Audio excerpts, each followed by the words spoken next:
Government law college Bikaner की ओर से मैं डॉक्टर पूजा चिंपा। आर्बिट्रेशन में आज हम चैप्टर 8 करेंगे। चैप्टर 8 आपका सेक्शन 35 और 36 को कवर करता है। चैप्टर 8 है माध्यस्थम पंचाट की अंतिमता एवं प्रवर्तन, finality and enforcement of arbitral award. इस संबंध में सेक्शन 35 अवार्ड की अंतिमता के संबंध में है। सेक्शन 35 हम देखते हैं, माध्यस्थम पंचाट की अंतिमता, फाइनलिटी ऑफ आर्बिट्रल अवार्ड।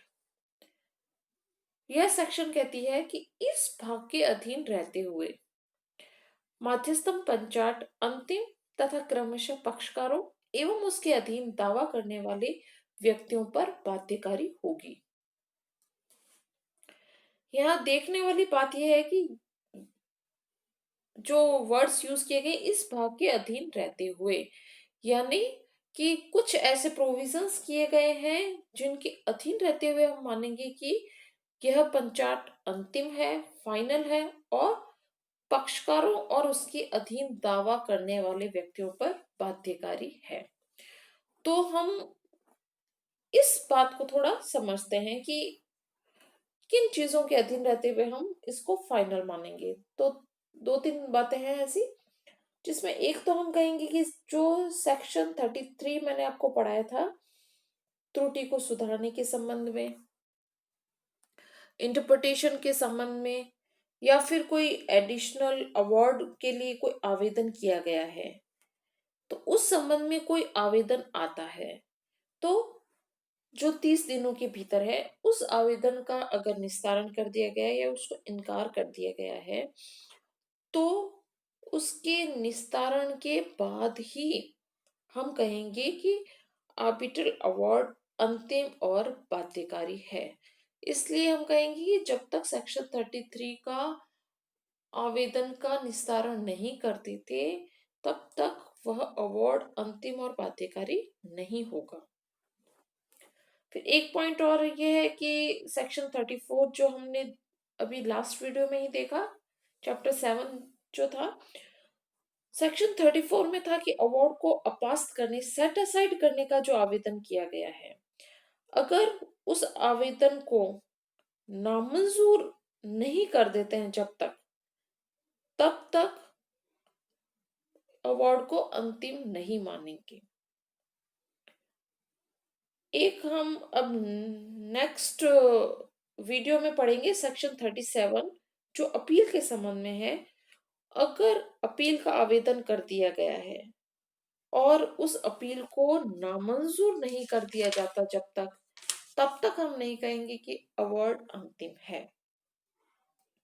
ठीक है, यानी कि सेक्शन 33, 34 और 37 के प्रावधान लागू होते हैं और उन पे जब तक कि उसका निपटारा नामंजूर नहीं कर दिया जाता तब तक उस अवार्ड को हम अंतिम नहीं कहेंगे।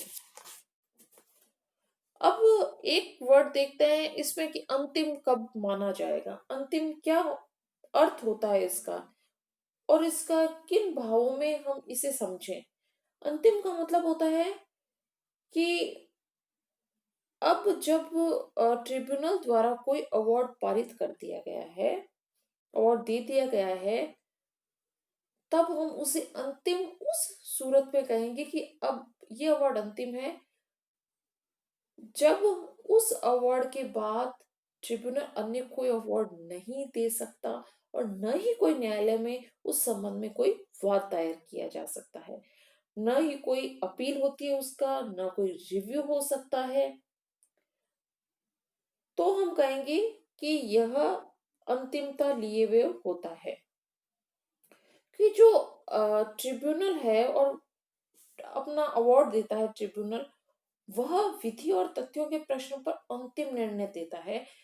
कोर्ट इसमें कोई हस्तक्षेप नहीं कर सकता। और जो हम देखते हैं कि 34 में अवार्ड को अपास करने के लिए जो आवेदन किया गया है, वह एक्चुअल में उस अवार्ड में कोई परिवर्तन करने के लिए नहीं होता, कोई संशोधन करने के लिए नहीं होता, न्यायालय उसमें कोई करेक्शन नहीं कर सकता। और न्यायालय अपने निर्णय को उस अवार्ड पर प्रतिस्थापित नहीं कर सकता, सब्स्टिट्यूट नहीं कर सकता, न ही उसका वो मेरिट पे उसकी जांच कर सकता है।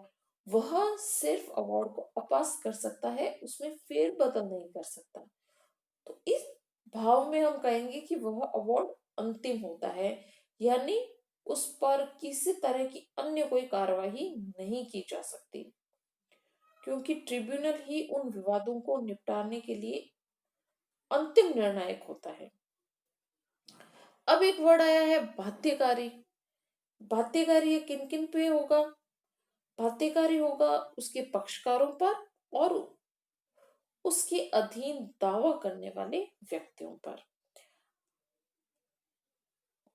बाध्यकारी का मतलब है कि पक्षकारों के अधिकारों और दायित्वों का अंतिम रूप से न्याय निर्णय हो जाता है, तो हम कहेंगे कि वो उन पर बाध्यकारी है, क्योंकि पक्षकारों के दायित्वों का निर्धारण होता है और पंचाट उन पर फाउंडेशन लगाता है, उन्हें उस अवार्ड को मानना ही पड़ता है, वह उससे मुकर नहीं सकते, ना ही उसके लिए अन्य कोई वाद दायर कर सकते हैं, क्योंकि सेक्शन 36 में अवार्ड एक डिग्री का रूप लेती है, एक डिग्री है, डिग्री का स्टेटस होती है और वह कोर्ट की डिग्री के तरह ही बाध्यकारी होती है। अब हम देखते हैं कि सेक्शन 36 प्रवर्तन, इन्फोर्समेंट।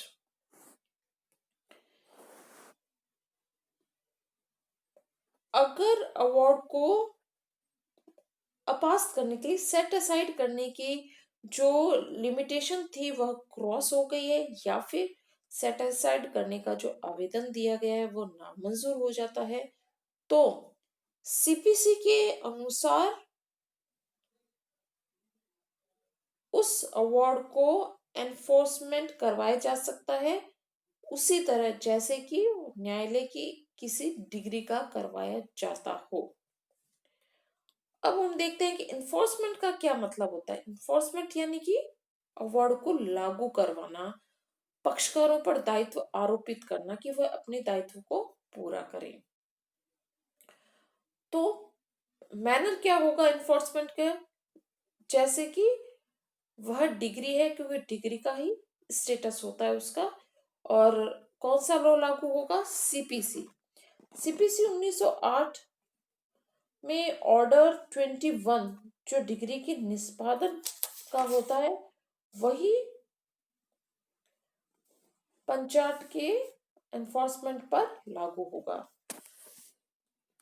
तो हम देखते हैं कि अवार्ड के जो प्रवर्तन है, एनफोर्समेंट है, उसके लिए क्या शर्तें पूरी की जानी आवश्यक है।